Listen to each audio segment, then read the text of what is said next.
राधे राधे, जय गुरुदेव। आज एक सुंदर चर्चा है और कहीं ना कहीं ये देखने को हर जगह मिलती है कि जब हमारे पास या किसी के पास धन का अभाव होता है, कमी होती है, तो वहाँ प्रेम बहुत होता है परिवार में। लेकिन वहीं अगर धन आ जाता है तो लोगों की मानसिकता ही बदल जाती है। उन्हें लगता है कि ये जो पैसा है ना, ये धन है ना, हमें सब कुछ दे सकता है। वो भूल जाते हैं कि पैसा सिर्फ ज़रूरतें पूरी करता है और ज़रूरतों से हमारी शांति नहीं होती है, मन की शांति नहीं मिलती है। ज़रूरतों से सिर्फ ज़रूरतें ही पूरी होती हैं। जैसे कि खाना खाने से अगर पेट भरता है, मन की शांति नहीं होती है। मन की शांति मनपसंद चीज़ मिलने से ही होती है। ऐसे ही पैसा हमें वो चीज़ तो दे सकता है कि जो हमें ज़रूरत है, लेकिन हमारे मन की शांति, हमारे जो आत्म शांति है वो नहीं देती है। वो क्या देती है? हमारे जो हमसे जुड़े हैं वो सब एक परिवार होता है, उसमें जो प्रेम होता है, उसमें जो खुशहाली होती है, वो हमें शांति देती है। और ईश्वर को भूल जाना जो हमारी सबसे बड़ी गलती है, वो अशांति देती है। हमारे जीवन में जब भटकाव आता है तो भटकाव आता ही इसलिए है कि भगवान को जब हम भूल जाते हैं तो भगवान हमें याद दिलाते हैं कि जिसके लिए तुमने भूला है मुझे, वो क्या तुम समझ रहे हो तुम्हारा है? जब मैं चाहूँ ले सकता हूँ। तो वो कहीं ना कहीं ऐसा पर्दा डालते हैं माया का कि वो दिखाना चाहते हैं कि जो भी है वो सिर्फ और सिर्फ तुम्हारी ज़रूरत है, ये ज़रूरतें पूरी करेगा। मन की शांति तुम्हें मुझसे ही मिलेगी। कहीं पे भी भटक लेना, कहीं पे भी ढूंढ लेना, तुम्हें कहीं कुछ नहीं मिलेगा। सम टाइम का सुख मिल सकता है, लेकिन आनंद सिर्फ हमसे ही मिलेगा। आनंद और सुख में बहुत फ़र्क है। सुख होता है जो हमारी ज़रूरतों से पूरा हो जाता है। आनंद होता है जो हमारी ज़रूरतें नहीं होती हैं, लेकिन दिल प्रसन्न रहता है, मन प्रसन्न रहता है। उसके लिए हमें किसी चीज़ की आवश्यकता नहीं होती है। और ये आनंद हमें खुद ही खोजना पड़ता है। कहीं ना कहीं से हमें ये जब भी खोजने को मिलता है जब हमारे जीवन में गुरु आते हैं। आनंद की खोज अगर कोई करवाने वाला है तो हमारे गुरुवर ही हैं।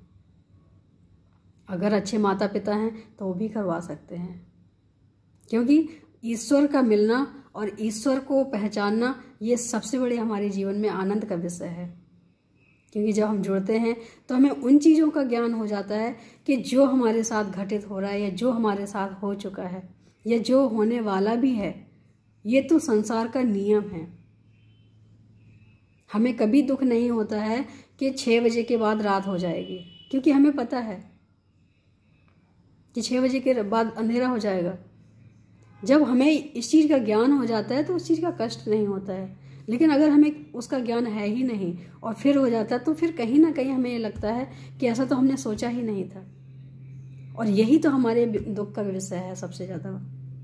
जो चीज़ हम सोचते नहीं है, तकलीफ हमें वहीं होती है। तो हर चीज़ को पहले सोच के चलना है कि जीवन है, कभी भी कुछ भी हो सकता है।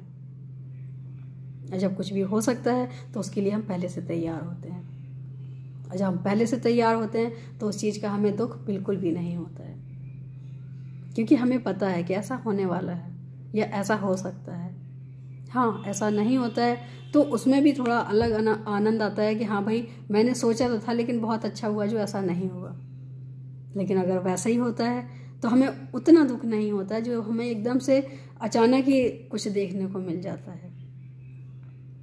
तो जीवन में हम कभी भी अगर देखा जाए और देखने को भी मिलता है कि पहले हमारे पास जब धन का अभाव होता था तो हमारे जीवन में प्रेम बहुत हुआ करता था, हमारे रिश्तों में प्रेम बहुत हुआ करता था। लेकिन पैसा आते ही सबकी मत ही बदल जाती है।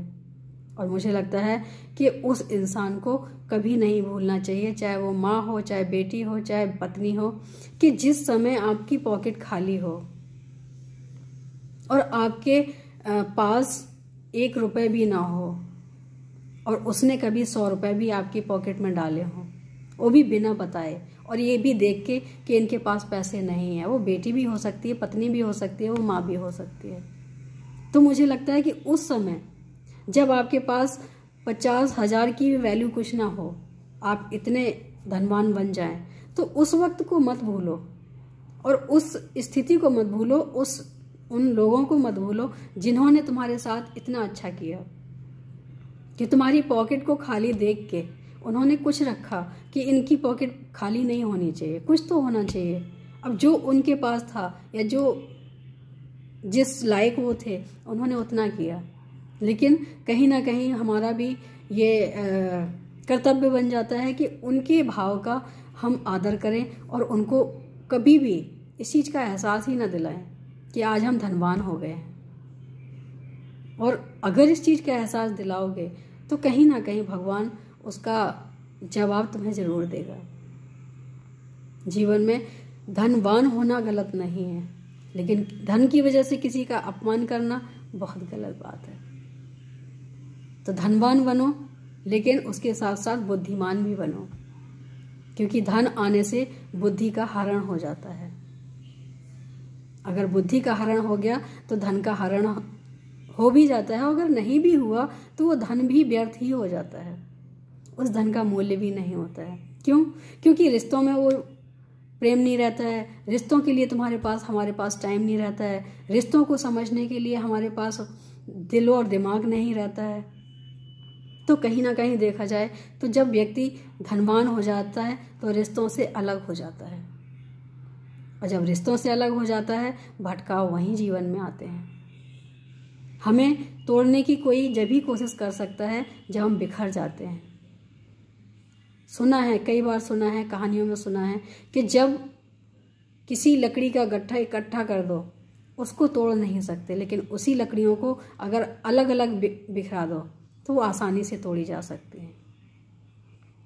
तो यही कार्य हमारे जीवन में ऐसे ऐसे लोग आके कर जाते हैं कि पहले हमें बिखरा देते हैं, उसके बाद उसको एक एक करके तोड़ देते हैं, क्योंकि उनको पता है कि हम में इतनी शक्ति नहीं है कि हम इनकी एकता को तोड़ सकें, इकट्ठी लकड़ियों को तोड़ सकें। तो पहले एकता को भंग करते हैं, अलग अलग लकड़ियां कर देते हैं, उसके बाद आसानी से वो एक एक लकड़ी को तोड़ देते हैं। और ये बुद्धि रखना हमारी अपनी जिम्मेदारी है। हमें अपने जीवन में कैसे बचाना है, कब बचाना है, कौन हमारे जीवन में आके ऐसा कार्य कर रहा है जो हमें बिखराने का कार्य कर रहा है, कौन ऐसा है जो हमें जोड़ने का काम कर रहा है। अगर इतनी सी बात हम समझ जाएं तो हमें नहीं लगता है कि हमें कोई भी तोड़ सकता है। हमें लोग तोड़ते ही जब हैं जब हम सिर्फ आंख बंद करके किसी पे भी विश्वास कर लेते हैं। सामने वाला तोड़ भी रहा है तब भी हम विश्वास, शकुनी के साथ और जो दुर्योधन के साथ हुआ वो कैसे और क्यों हुआ? क्योंकि दुर्योधन ने सोचना ही छोड़ दिया। जो भी चालें सोचता था सिर्फ शकुनी सोचता था और उसको पुश करता था कि बेटा यही करना है। और यही वजह थी कि उसने अपना जब दिमाग नहीं लगाया तो उसका सर्वनाश ही हुआ। महाभारत हमें बहुत कुछ सिखाती है कि लोगों की चालों से कैसे हमें सावधान रहना चाहिए। जो लोग तुम्हें फांसते हैं वही तुम्हारे हितैषी बनते हैं, और जो हितैषी होते हैं वो तुम्हें दूर से भी रह के बचाने की कोशिश करते हैं। तो अपनों को पहचाने और अपने आप को पहचाने।